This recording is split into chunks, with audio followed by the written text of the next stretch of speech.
नमस्कार, आप देख रहे हैं वीके न्यूज। मैं हूं सुनील राउत। अभी पिछले ही हफ्ते सुप्रीम कोर्ट ने राम मंदिर को लेकर ऐतिहासिक फैसला सुनाया है और चूंकि 17 नवंबर को chief justice Ranjan Gogoi retired होने वाले हैं, इसलिए उन्हें और भी कई अहम मामलों पर फैसला सुनाना है।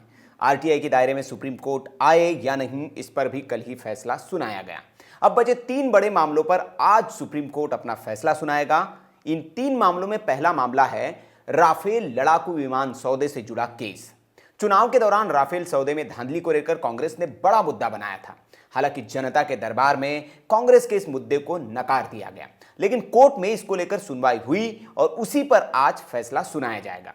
सुप्रीम कोर्ट यह फैसला राफेल मामले में पूर्व केंद्रीय मंत्री यशवंत सिन्हा, अरुण शौरी और वकील प्रशांत भूषण समेत अन्य की याचिकाओं पर सुनाएगा।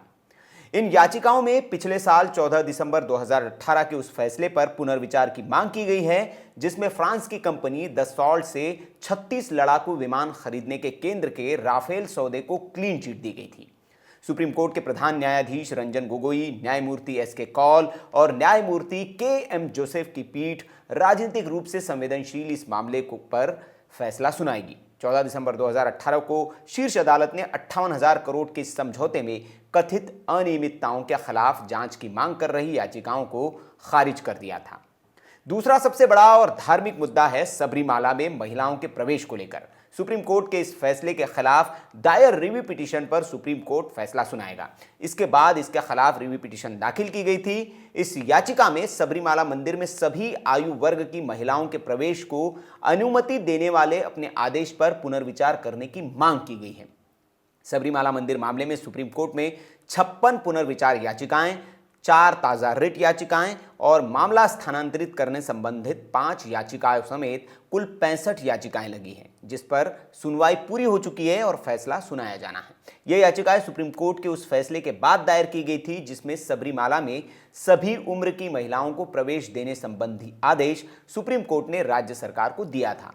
सबरीमाला पर उच्चतम न्यायालय के फैसले के बाद केरल में हिंसक प्रदर्शन हुए थे।